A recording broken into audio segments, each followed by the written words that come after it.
Alright, today we will talk about differentiation and commitment कि ये दोनों terms होती कैसी हैं और किस तरह से हमारे बॉडी ऑर्गेनाइजेशन में इनका रिलेशन है। एक नॉर्मली अगर हम बात करते हैं एम्ब्रियो की, तो वो एम्ब्रियो का जो एनवायरनमेंट होता है बहुत हद तक इन दोनों टर्म्स को एक्सप्लेन करने में मदद करता है, हेल्प करता है। क्योंकि जब हम एम्ब्रियो की बात करते हैं तो एम्ब्रियो को हम मान के चलते हैं कि वो कहाँ रहता है, उसका जो सराउंडिंग एरिया है वो कहाँ पर प्रेजेंट है। दैट मीन्स कि वो किसी पूल बॉडी में भी प्रेजेंट हो सकता है, किसी वाटर बॉडी में, पानी के आसपास भी एम्ब्रियो रह सकता है, और कई बार मदर के यूटेरस भी उसका एनवायरनमेंट होता है।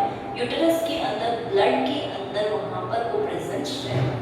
तो इस तरह से एम्ब्रियो का एनवायरनमेंट कैसा है, प्लस उसे कौन से ऐसे सिग्नल्स मिल रहे हैं जिसके कारण वो डेवलप हो रहा है, एक प्रॉपर एडल्ट में, एक प्रॉपर ऑर्गेनाइजेशन में फॉर्म हो रहा है, राइट। तो सबसे पहले अगर हम डिफरेंशिएशन की बात करते हैं तो डिफरेंशिएशन को हम मान के चलते हैं कि ये है development of specialised cell type. किसी स्पेशलाइज्ड सेल टाइप का डेवलपमेंट ही डिफरेंशिएशन कहलाता है कि उसमें अब डिफरेंशिएशन होना स्टार्ट हुआ है, मींस वो एक स्पेसिफिक स्पेशलाइज्ड सेल टाइप में चेंज हो रहा है, कि बदल रहा है, परिवर्तित कर रहा है। वहीं हम कमिटमेंट की बात करते हैं तो कमिटमेंट ऑफ अ सेल को हम डिफाइन कर सकते हैं कि उसकी एक सेल फेट जो होती है वो कर रहा है। ठीक है, एक चीज हमने बोली development of a specialised cell type, जिसका मतलब हुआ कि एक स्पेशलाइज्ड सेल टाइप में उसका डेवलपमेंट हो रहा है। एंड सेकेंडली एक सेल फेट, एक फ्यूचर डिफाइन हो रहा है उसके कारण। तो ये होती है दो टर्म्स, डिफरेंशिएशन एंड कमिटमेंट। जब हम कमिटमेंट की बात कर रहे हैं तो वहां पे उस सेल का फ्यूचर डिफाइन होना है, तो कमिटमेंट को हम दो पार्ट्स में डिवाइड करते हैं। एक हमारा होता है स्पेसिफिकेशन, राइट, एंड दूसरा हमारा यहाँ पर होगा डिटरमिनेशन।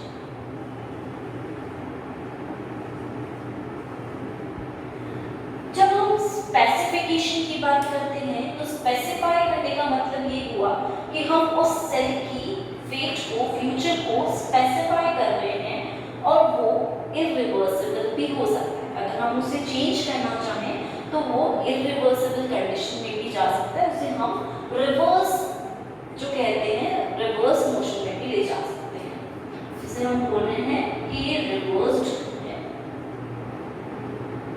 इसे रिवर्स कर सकते हैं, हम इसका उल्टा भी कर सकते हैं। वहीं अगर हम डिटरमिनेशन की बात करें तो इसको रिवर्स करना जस्ट इम्पॉसिबल है।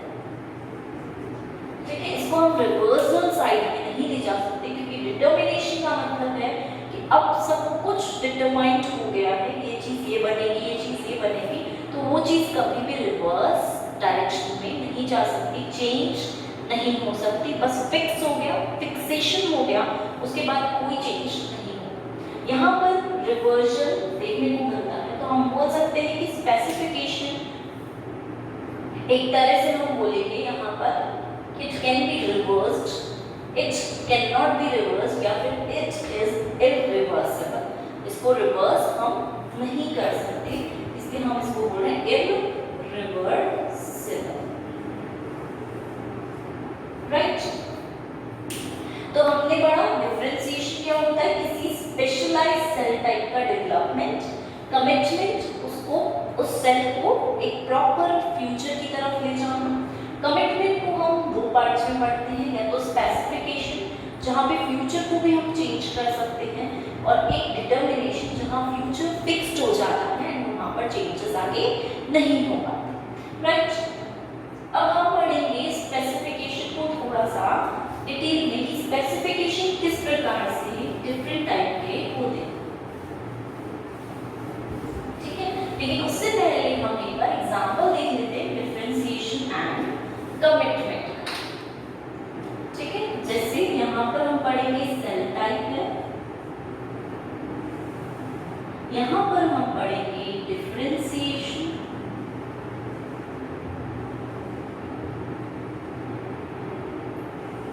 राइट, और यहाँ पर हम देखेंगे कमिटमेंट कि उसका कमिटमेंट क्या है, उसका आगे जाके फ्यूचर क्या है, वो क्या फंक्शन परफॉर्म करेंगे, right.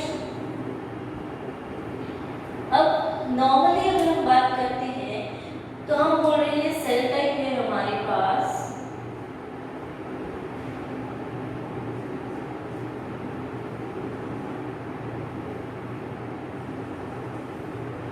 Muscle cell, right. Muscle cell हमारे पास सेल टाइप में प्रेजेंट है। जब इसका डिफरेंशिएशन हुआ तो इसमें क्या हुआ, डेवलपमेंट हुआ किसी स्पेशलाइज्ड फंक्शन का, और वहां पर हम देखेंगे कि एक्टिन एंड मायोसिन जो उनका डेवलपमेंट हुआ, दैट मींस यहाँ डिफरेंशिएशन हो गया।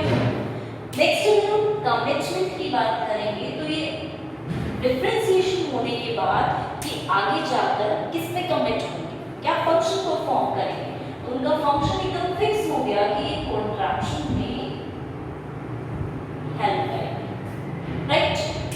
ऐसे ही अगर हम बात करें किसी दूसरी टाइप की, जिसे हमने बोला लेंस सेल, राइट। अब जब इनमें डिफरेंशिएशन होगा तो इनमें रॉड्स एंड कोन्स का डेवलपमेंट होगा, ठीक है, रेटिना का फॉर्मेशन होगा, एंड यहाँ पर क्रिस्टलाइन नेचर का लेंस होगा, ठीक है, क्रिस्टलाइन प्रोटीन का फॉर्मेशन होगा, यहाँ पर डिफरेंशिएशन हो रहा है, एक स्पेसिफिक डेवलपमेंट हो रहा है, और क्रिस्टलाइन लेंस आगे जाकर क्या करेगा, विजन में हेल्प करेगा, राइट, देखने में हेल्प करेगा कि किस तरह से चीजों को हम ऑब्जर्व कर सकते हैं, राइट। ऐसे ही हम बात करेंगे अगर न्यूरॉन सेल की,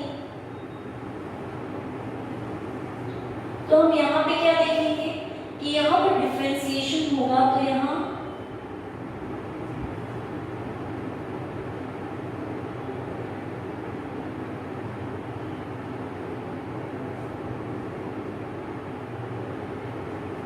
एक्सॉन भाग, सेल बॉडी, ये सब तो बनेंगे ही, इसी के साथ साथ हम यहाँ पर माइलिन शीट भी ऑब्जर्व करेंगे, राइट। तो डिफरेंशिएशन हुआ इसके डिफरेंट पार्ट्स का, और फिर ये क्या काम करेगा, इंपल्सेस को कैरी करने का,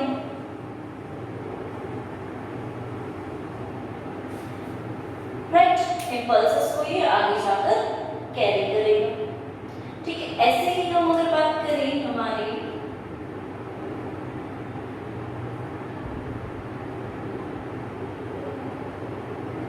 टेस्टिस की, तो ये क्या है, एक प्रकार से इनके अंदर क्या होगा, सर्टोली सेल्स, टेस्टोस्टेरोन डेवलप होगा, राइट, और आगे जाकर ये क्या करेगा, मेल के कैरेक्टर्स को डिफाइन करेगा, मेलनेस को डिफाइन करेगा। तो इस तरह से यहाँ हम देख सकते हैं एक सेल टाइप है, उसमें डिफरेंशिएशन हो रहा है, किसी स्पेशलाइज्ड फंक्शन का डेवलपमेंट हो रहा है, और फिर वो कमिट हो रहा है कि उसे आगे जाकर क्या करना है, उसका सेल फेट, उसका फ्यूचर, उसका फंक्शन आगे जाकर क्या है। तो ये एक एग्जाम्पल के तौर पर हम इस चीज को ऑब्जर्व कर सकते हैं, राइट।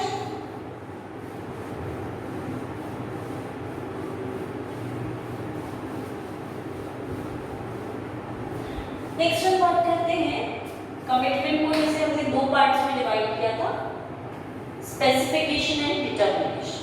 अब नाउ हम बात करेंगे स्पेसिफिकेशन, जो कि तीन प्रकार का हो सकता है, जिसमें नंबर 1 हम बात करेंगे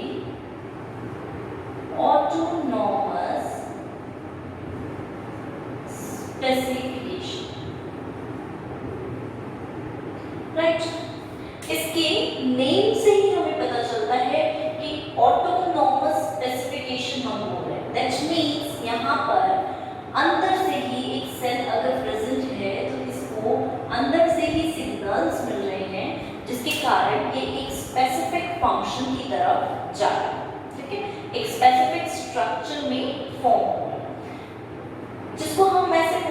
सकते हैं कि सपोज हमारा ये एम्ब्रियो है, ठीक है, इसमें हमारे पास 4 प्रकार की सेल्स या जितने भी हैं, चलो मान लेते हैं इस तरह से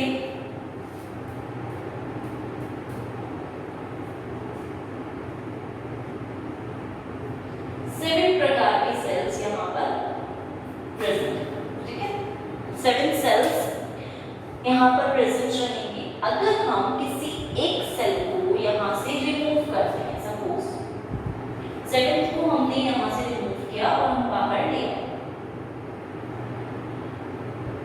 ठीक है, तो ये कंडीशन रहेगी कि हमने एम्ब्रियो स्टेज में 7th सेल को यहाँ से हटाया, बाहर ले आए, बाहर इसे कोई एक एनवायरनमेंट दे दिया जहाँ पे ये ग्रो कर सके इजीली, राइट, और यहाँ से हमने रिमूव कर दिया। तो क्योंकि ये ऑटोनॉमस स्पेसिफिकेशन है, तो यहाँ हम क्या ऑब्जर्व करेंगे कि इस सेल के पास खुद के लिए सिग्नल्स हैं कि इसे किस स्ट्रक्चर में डेवलप हो, तो इजीली चाहे तो किसी भी स्ट्रक्चर में डेवलप हो सकता है जिसमें ये डेवलप हो रहा है। सपोज अगर हम बोलते हैं कि ये वाला पार्ट एक्टोडर्म बना रहा था, ठीक है, तो हम क्या देखेंगे कि इस पार्ट से अगर एक्टोडर्म बन रही थी तो यहाँ पर एक्टोडर्म का फॉर्मेशन हो जाएगा, और यहाँ से जहाँ से इस सेल को रिमूव कर दिया गया है तो यहाँ पर ये सेल है ही नहीं, तो यहाँ पर पूरे एम्ब्रियो में जो है एक्टोडर्म एब्सेंट रहेगी,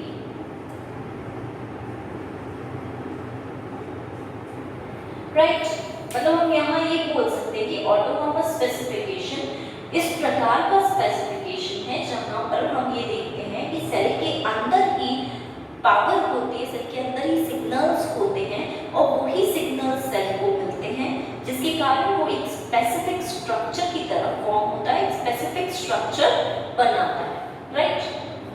तो अगर सेल को हम रिमूव भी कर देते हैं एम्ब्रियो से और कहीं और भी प्लेस करेंगे तो भी वो अकेला भी उस स्ट्रक्चर को बनाने के काबिल है, इजीली उसे फॉर्म कर सकता है। लेकिन यहाँ पे क्योंकि वो प्रेजेंट ही नहीं है और ऑटोनॉमस था, तो यहाँ पर वो वाला स्ट्रक्चर फॉर्म नहीं होगा। बाकी सारे स्ट्रक्चर्स जो होंगे, बाकी सारी संरचनाएं जो होंगी यहाँ पर फॉर्म हो सकती है। तो हमने यही बोला कि इस सेल को अगर हम अलग भी कर देते हैं, किसी दूसरे एनवायरनमेंट में रख देते हैं या बिल्कुल सेपरेट भी कर देते हैं, तो उस कंडीशन में भी ये अपना स्ट्रक्चर प्रॉपर्ली फॉर्म करता है। इसी को हम बोल रहे हैं ऑटोनॉमस स्पेसिफिकेशन। और ऐसा क्या रीजन रहता होगा कि ये अपने अंदर के स्ट्रक्चर्स ऐसे क्या हैं इसके अंदर, तो उनको हम बोलते हैं कि वो मॉर्फोजेंस या फिर मॉर्फोजेनेटिक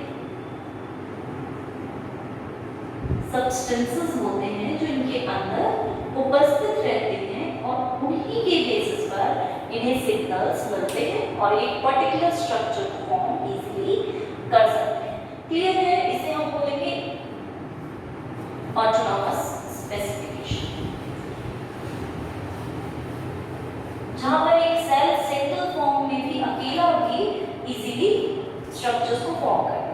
अब जब हम इसकी बात करते हैं तो ये चीज हमें इनवर्टिब्रेट्स में देखने को मिलती है, ठीक है, सबसे ज्यादा इनवर्टिब्रेट्स में देखने को मिलेगी, जिसमें हम बात करेंगे ट्यूनिकेट्स की, एनालिड्स की, एनालिडा, इन सब में हमें ये स्ट्रक्चर फॉर्मेशन देखने को मिल सकता है। सेकेंडली हम बोलेंगे कि ये प्रकार का डेवलपमेंट मोज़ेक डेवलपमेंट कहलाता है, राइट। इसे हम मोज़ेक डेवलपमेंट भी कहते हैं। और जब हम बात करते हैं, एक साइंटिस्ट हैं हमारे जिनका नाम है लॉरेंट चैप, इन्होंने 1887 में रिसर्च किया, सेल्स को स्टडी किया और उन्होंने देखा कि अगर किसी ऑर्गेनिज्म में मेलफॉर्मेशन है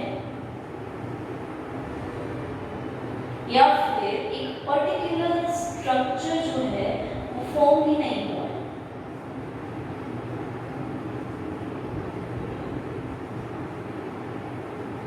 राइट। हमारे मेलफॉर्मेशन है या तो वो प्रॉपर्ली फॉर्म नहीं हुआ स्ट्रक्चर या फिर एक पर्टिकुलर स्ट्रक्चर गायब है ऑर्गेनिज्म में, तो इसके पीछे इन्होंने पता लगाने की कोशिश की कि क्या रीजन हो सकता है। ठीक है, तो उन्होंने डिफरेंट एक्सपेरिमेंट्स किए ऑर्गेनिजम्स पर, नेमेटोड्स पर डिफरेंट एक्सपेरिमेंट्स को परफॉर्म किया सी अर्चिन पर, और फिर उसके बेसिस पर पता लगाया कि ऐसा क्या रीजन है कि ये एक स्ट्रक्चर पूरा गायब है। तो उन्होंने यही चीज देखी कि वहां पर जो सेल एब्सेंट हो गया था, जो सेल वहां प्रेजेंट नहीं था, या बाय चांस वो डेड हो गया था, कहीं से डिके हो गया, तो उस सेल से जो स्ट्रक्चर फॉर्म होना था वो बॉडी में एब्सेंट रहा। ठीक है, वो फॉर्म ही नहीं हुआ। इसके बाद अगर हम बात करें जी.एच. व्हिटेकर की, तो उन्होंने इस रिसर्च को आगे और कंटिन्यू किया था और इसके बारे में और चीजों को एक्सप्लेन किया। ठीक है, एक चीज और जो हम देख सकते हैं वो ये है कि हम एक एग्जाम्पल देखते हैं।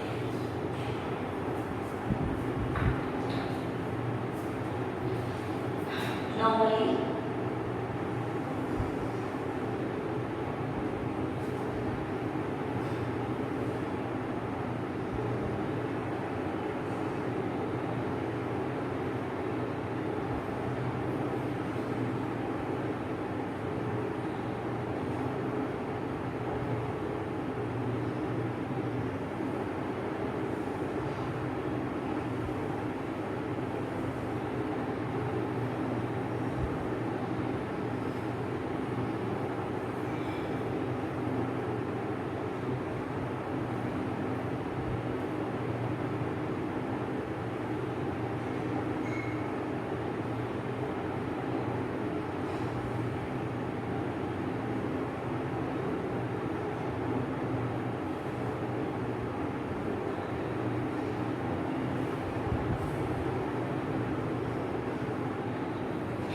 ठीक है, ये हम सेल्स देख रहे हैं कि ये एक सेल स्ट्रक्चर है।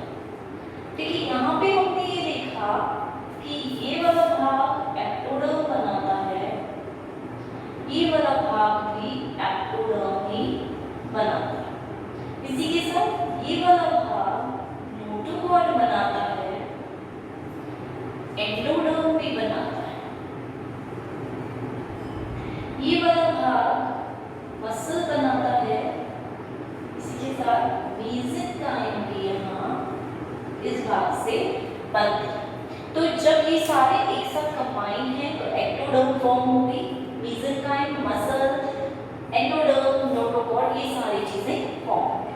लेकिन जब हम इन्हें अगर सेपरेट भी कर देते हैं सेल्स को, तो भी हमें ये संरचनाएं देखने को मिलेगी। अलग अलग भी अगर हम डेवलप करते हैं सपोज, तो भी हमें ये ही स्ट्रक्चर सेम देखने को मिलेंगे, क्योंकि इनमें क्या है, ऑटोनॉमस स्पेसिफिकेशन। ये इन साइंटिस्ट ने एक्सपेरिमेंट के थ्रू करते हुए किया था, क्योंकि इन्होंने क्या किया, पहले तो ग्रो करते हुए देखा, और इन्होंने फिर देखा, क्योंकि ये एक्सपेरिमेंट मोस्टली ट्यूनिकेट्स में किया जाता है, क्योंकि ट्यूनिकेट्स बहुत जल्दी ग्रो कर जाते हैं, कि लाइफ साइकिल जो है, लाइफ स्पैन जो है वो बहुत फास्ट है, तो जल्दी ग्रो कर जाते हैं।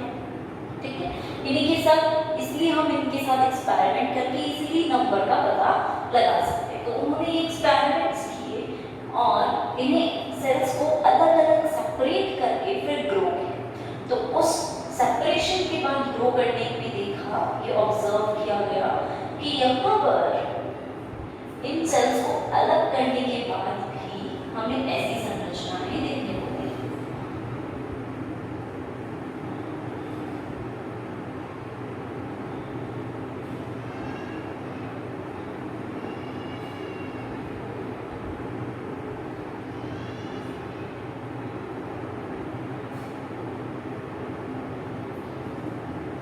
जब सेल को अलग किया A42 को, तो हमने देखा कि एक्टोडर्म बना, और कि B42 को सेल को अलग किया, तो यहाँ पे भी हमने देखा कि एक्टोडर्म का फॉर्मेशन।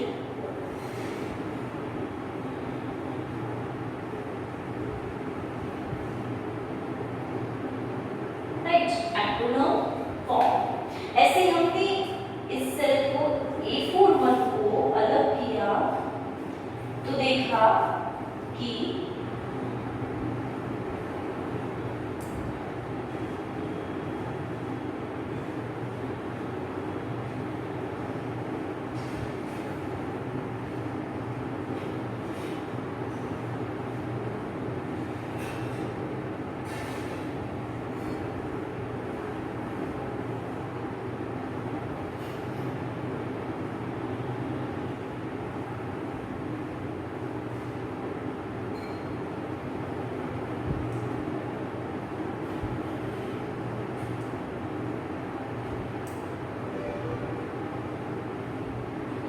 यहाँ पर नोटोकॉट फॉर्म हुई और इसी के साथ एंडोडर्म भी देखने को मिली। अलग करने के बाद भी वही संरचना हमें सेम दिखी।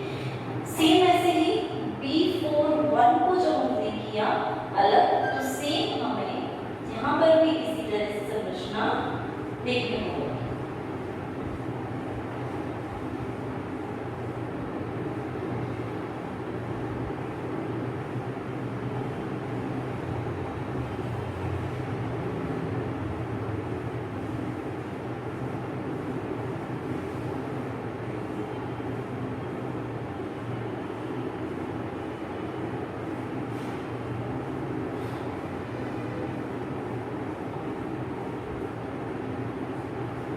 ये मसल, ये मेसेनकाइम और यहाँ पर एंडोडर्म। बीन सेपरेट करने के बाद भी सेम वैसे ही स्ट्रक्चर्स देखने को मिल रहे हैं, इसलिए हमने इसे नाम दिया है ऑटोनॉमस स्पेसिफिकेशन। और इस तरह से इनमें स्पेसिफिकेशन क्रिएट किया जा सकता है।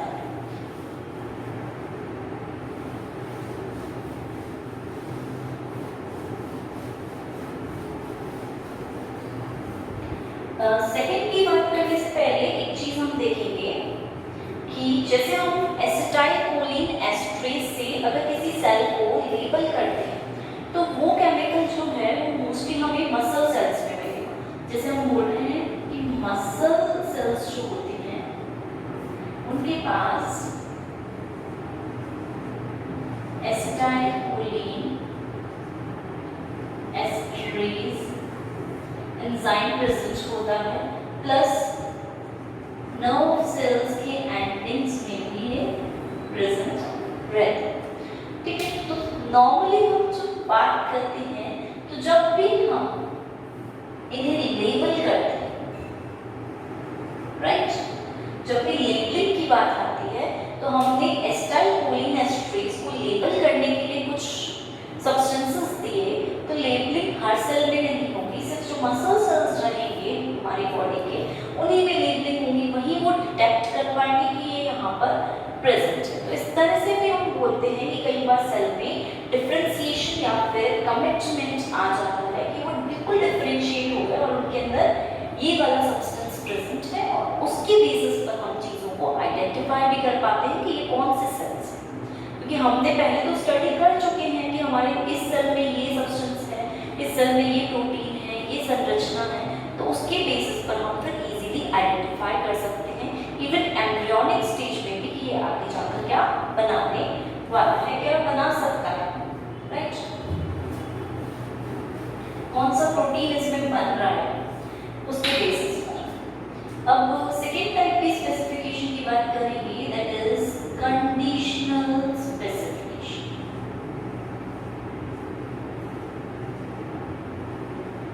राइट, ये स्पेसिफिकेशन जो होता है ये कंडीशन पे डिपेंड करता है कि आसपास का सराउंडिंग का जो एटमॉस्फेयर है वो कैसा है, इसलिए हमने इसे रखा है कंडीशनल स्पेसिफिकेशन।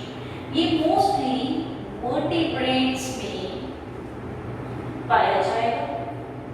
सेकेंडली ये रेगुलेटिव मैनर का होता है, वो मोज़ेक था, ये रेगुलेटिव डेवलपमेंट करता है, ठीक है, रेगुलेट करके डेवलपमेंट को करवाता है। अब जब हम कंडीशनल स्पेसिफिकेशन की बात करते हैं तो हम ये मान के चलते हैं अगर कुछ सेल्स को हम वहाँ से रिमूव करते हैं और कहीं और पे लगाते हैं, राइट, कुछ सेल्स को हम रिमूव कर रहे हैं और कहीं और पे इंसर्ट करते हैं, तो हम ये देखेंगे कि उन सेल्स, वो सेल्स पहले जहाँ थे वहाँ पे कुछ और बना रहे थे और दूसरी जगह पर जहाँ गए हैं वहाँ कुछ और फॉर्म कर रहे हैं, राइट। तो जैसे हम देखें एक एम्ब्रियो है, वही चीज देखते हैं। चलो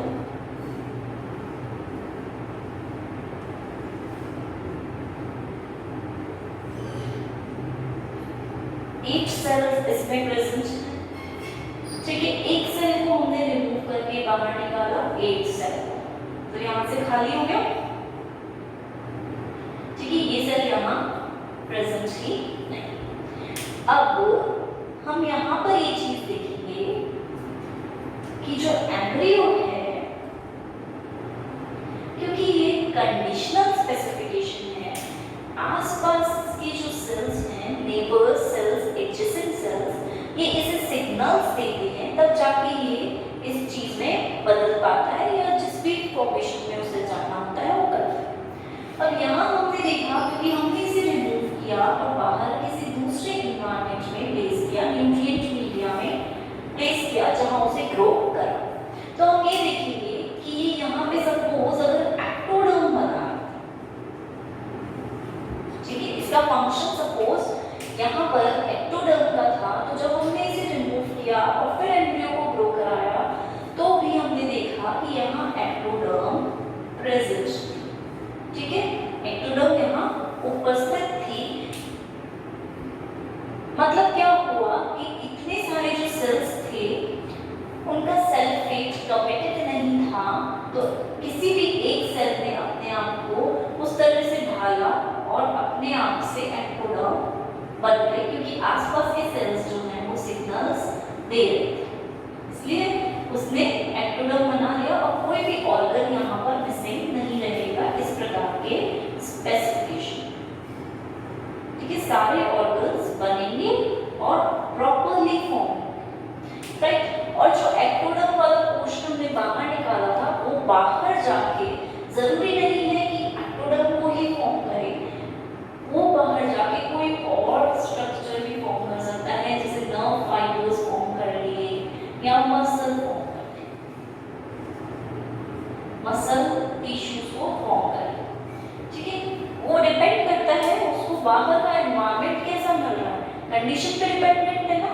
तो बाहर की कंडीशन कैसी है, उसके आसपास कैसा न्यूट्रिएंट मीडिया है, कौन सा प्रोटीन इस न्यूट्रिएंट मीडिया में प्रेजेंट है, तो उसकी बेसिस पर उसका डेवलपमेंट किसी में भी हो सकता है। तो कंडीशनल स्पेसिफिकेशन की एक पॉइंट हम लिख सकते हैं कि एक सेल जो है वो बहुत सारे डिफरेंट टाइप के सेल्स को फॉर्म करने की कैपेसिटी रखता है। Different cells can be formed, right. Different प्रकार के सेल्स को ये फॉर्म करने की कैपेसिटी रखता है और इजीली फॉर्म कर सकता है। इस प्रकार हम इसे कंडीशनल डिफरेंशिएशन कहते हैं। ये कंडीशनल स्पेसिफिकेशन का नाम देते हैं। एक चीज जो हम देख सकते हैं यहाँ पर वो ये है कि सपोज ये हमारा जर्म सेल है। जर्म सेल का सबको पता होता है कि जर्म सेल क्या होता है, जिसमें पावर होती है आगे डिफरेंट सेल्स को बनाने की, ये सोमेटिक सेल मान लो, राइट। तो ये है। अब हम अगर इसकी बात करते हैं तो ये हमारा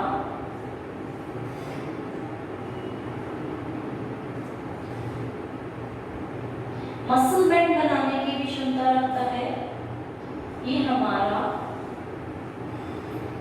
ब्लड सेल बनाने की भी क्षमता रखता है, और ये हमारा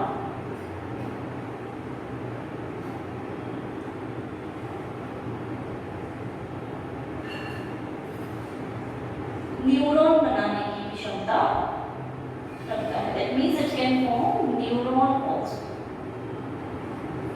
तो देखा हमने यहाँ पे कि ये डिफरेंशिएट हो सकता है किसी भी सेल प्रकार में, जैसे हमने यहाँ बोला तो मसल डिफरेंशिएशन बोल सकते हैं, यहाँ देखा तो ब्लड डिफरेंशिएशन या ब्लड सेल डिफरेंशिएशन, यहाँ देखा तो नर्व सेल डिफरेंशिएशन। तो इस प्रकार से इसके पास कैपेसिटी है अलग अलग सेल्स में डिफरेंशिएट होने की, इसलिए हम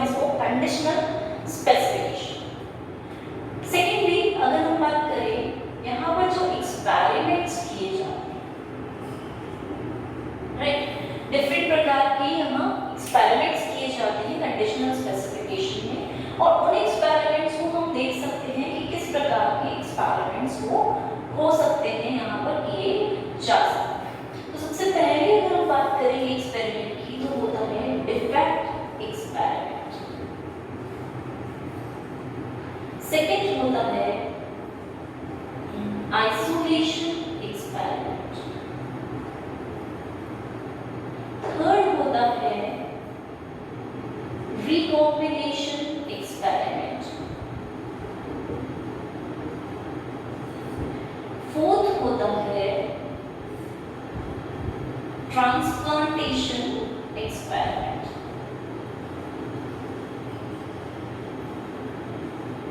ठीक है, ये 4 प्रकार के एक्सपेरिमेंट्स करके हम स्पेसिफिकेशन का पता लगा सकते हैं। जैसे डिफेक्ट एक्सपेरिमेंट की अगर हम बात करते हैं तो यहाँ पर हम कुछ सेल्स को डिफेक्ट कर देते हैं, मींस उन्हें डाई करवा देते हैं, उनको डेड कर देते हैं किसी भी एक मैकेनिज्म के थ्रू, और फिर हम पूरे एम्ब्रियो की ग्रोथ स्टडी करते हैं, तो उसे हम बोलेंगे डिफेक्ट एक्सपेरिमेंट। सेल्स को हम डिफेक्टिव कर रहे हैं, उनको डेथ की तरफ ले जा रहे हैं, उन्हें किल कर रहे हैं, उनके अंदर जो भी मॉर्फोजेनिक एजेंट्स प्रेजेंट है उन्हें हम किल करते हैं।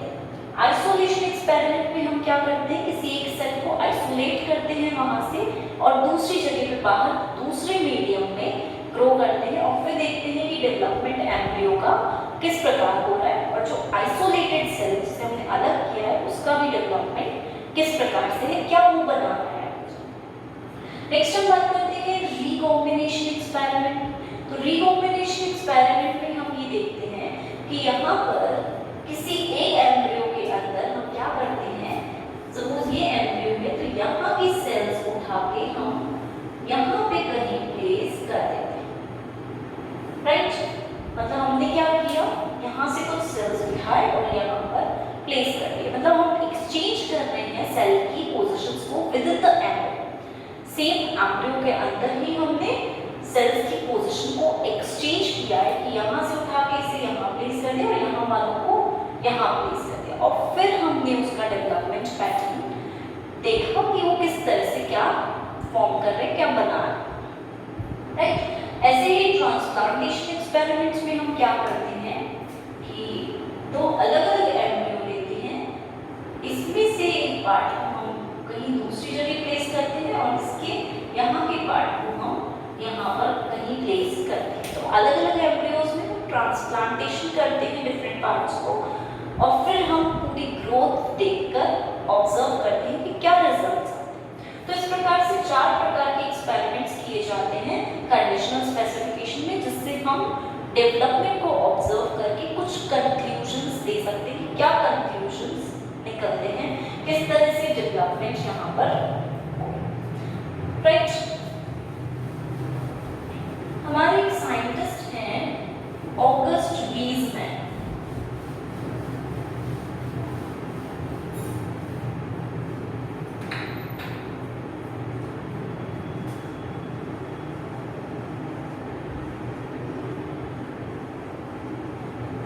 इन्होंने जर्मप्लाज्म थ्योरी दी थी और इनके अकॉर्डिंगली इनका ये मानना था कि जो मेल गैमीट्स और फीमेल गैमीट्स होते हैं, जो उनके जर्म्स होते हैं, उनमें कुछ ऐसे कैरेक्टर्स प्रेजेंट रहते हैं, कुछ ऐसे प्रोटीन्स मॉर्फोजेंस प्रेजेंट रहते हैं जो आगे जाकर generation to generation carry on होते हैं और उन्हीं के बेसिस पर एक प्रॉपर स्ट्रक्चर फॉर्म होता है। तो ये थी उनकी जर्मप्लाज्म थ्योरी, जो उन्होंने कंडीशनल स्पेसिफिकेशन से रिलेट करके भी बताई। दूसरे हमारे साइंटिस्ट थे रॉक्स, जिन्हें हम डब्ल्यू रॉक्स या विल्हेम रॉक्स के नाम से भी जानते हैं। इन्होंने निडल एक्सपेरिमेंट किया था, ठीक है। जो एम्ब्रियो था उस पे उन्होंने हॉट निडल एक्सपेरिमेंट किया, और जैसे सपोज हम बोल रहे हैं ये एम्ब्रियो है, तो इस पार्ट पे उन्होंने निडल इंसर्ट की, हॉट निडल की, गर्म सुई थी इंसर्ट की, तो यहाँ से उस कारण क्या हुआ, ये वाले जो सारे टिश्यूज थे वो डेड हो गए, और फिर इन्होंने पूरा प्रॉपर ग्रो करवाया इस चीज को। तो उन्होंने क्या देखा कि यहाँ पे तो कोई ग्रोथ नहीं हुई,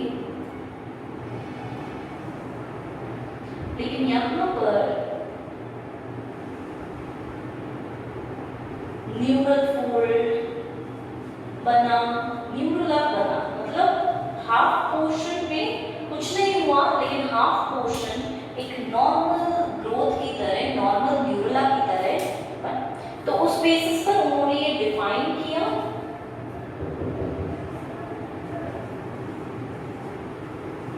कि कंडीशनल स्पेसिफिकेशन की सेल्स में वो एक प्रॉपर कंडीशंस उन्हें आसपास की सेल्स से मिली, तो वो एक प्रॉपर चीज बनाने में सक्षम रहे। ऐसा नहीं था कि ये टिश्यू क्योंकि डेड है तो ये नहीं बना है।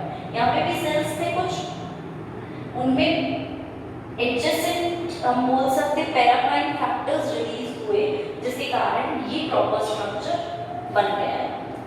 ठीक है, दैट मीन्स उन्होंने ये बताया कि जब भी कंडीशनल स्पेसिफिकेशन होता है तो जो भी मॉर्फोजेंस हैं, जो भी एडजेसेंट सिग्नलिंग मॉलिक्यूल्स हैं, वो डिवाइड हो जाते हैं right half and left half. ठीक है, उनका डिवीजन हो जाता है और वो सब जगह पर प्रेजेंट रहते हैं। तो जैसे ही कोई अगर सेल डिस्ट्रॉय कर दिया जाता है, कोई सेल को रिमूव कर दिया जाता है, तो भी बची हुई बॉडी जो है, हाफ बॉडी जो बची हुई है, वो भी आगे जाकर डेवलपमेंट करेगी। डेवलपमेंट कहीं जाकर सील नहीं होगा, कहीं जाकर ब्लॉक नहीं होगा। राइट, इसी तरह हमारे एक और साइंटिस्ट थे ड्रीश, इन्होंने भी इसी एक्सपेरिमेंट्स को बहुत आगे बढ़ाया और इसी बेसिस पर उन्होंने यही चीजें एक्सप्लेन की कि इस तरह से यहाँ पर जो होते हैं आसपास के जो सेल्स हैं, वो डिफरेंट कंडीशंस प्रोवाइड करते हैं, डिफरेंट सिग्नलिंग्स देते हैं, जिसके कारण एक प्रॉपर स्ट्रक्चर की फॉर्मेशन हो जाता है। ठीक है, और सबसे ज्यादा ड्रीश ने ही इनकी थ्योरी को आगे बढ़ाया था, इनकी थ्योरी पे ही एक्सपेरिमेंट्स करके उसे आगे बढ़ाया। ठीक है, कुछ एक्सपेरिमेंट्स ऐसे भी किए गए थे कि एक जगह से हम सेल निकाला और पूरे जो एम्ब्रियो है उसको ग्रोथ करने दिया, क्योंकि उसके अंदर जैसे सपोज हम बात कर रहे हैं एक एम्ब्रियो है, यहाँ से सेल निकाला, यहाँ प्लेस किया, यहाँ वाला यहाँ प्लेस कर दिया और इस सेल का फंक्शन दिया।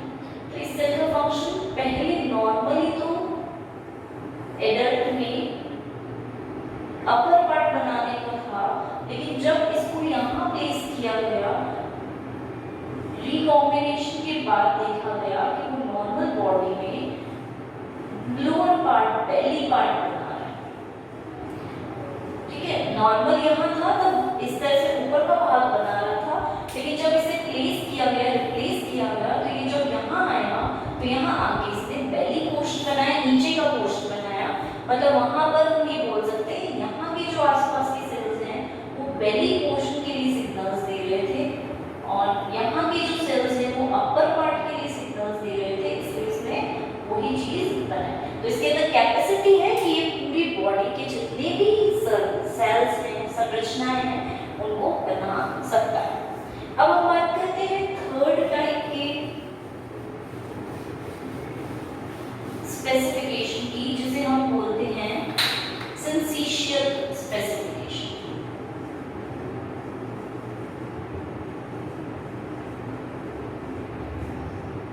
इस स्पेसिफिकेशन में क्या होता है, हमारे मोस्टली ये स्पेसिफिकेशन हमें इंसेक्ट्स में देखने को मिलता है। राइट, और इसके बाद हम देखते हैं कि कंडीशनल स्पेसिफिकेशन भी यहाँ वर्क करता है, जिसका मतलब ये हुआ कि कोई भी स्पेसिफिकेशन एक पर्टिकुलर ऑर्गेनिज्म के लिए नहीं है। हर ऑर्गेनिज्म में डिफरेंट स्टेज पे अलग अलग प्रकार का स्पेसिफिकेशन हो सकता है। जैसे अगर हम ड्रोसोफिला की नॉर्मली बात करते हैं तो ये हम मैच्योर एग की फॉर्म देख रहे हैं, जहां पर न्यूक्लियस प्रेजेंट है। राइट, नैनोज mRNA है, बाइकॉइड mRNA। ठीक है, एंटीरियर पोर्शन, पोस्टीरियर पोर्शन है। अब जब हम नेक्स्ट स्टेज में इस चीज को देखेंगे फर्टिलाइजेशन के टाइम पर, तो हम ऑब्जर्व करेंगे कि इसी में चेंजेस आ जाते हैं। राइट, और ये एक सिंसेशियल की तरह बन जाता है।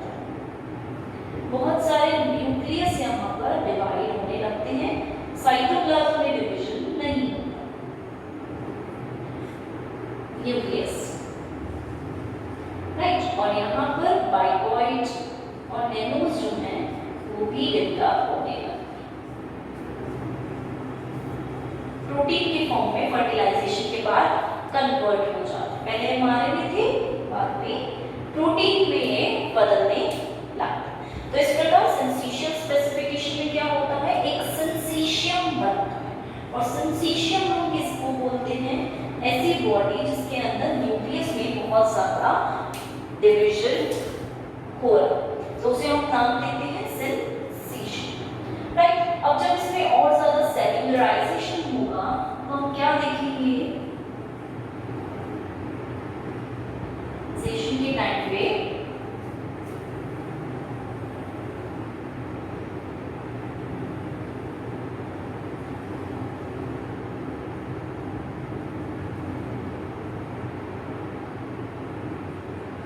ठीक है, पूरी बॉडी को हम देख रहे हैं, देखो किस तरह से डिवाइड हो गई है। ये हमारे हो जाएंगे पोल सेल्स या जो जर्म सेल्स बना सकते हैं फ्यूचर, राइट।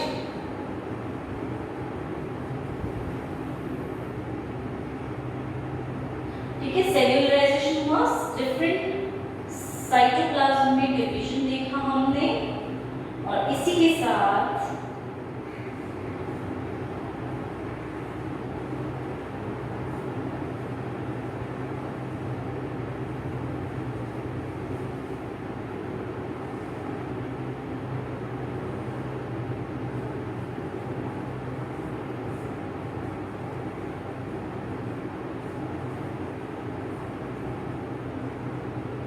इसे हम बोलते हैं सिंसीशियल प्रकार का स्पेसिफिकेशन, जहां पर इंसेक्ट्स में हम देखते हैं, ड्रोसोफिला में देखते हैं कंडीशनल स्पेसिफिकेशन, इसके बाद होता है कुछ कंडीशंस के बेसिस पर।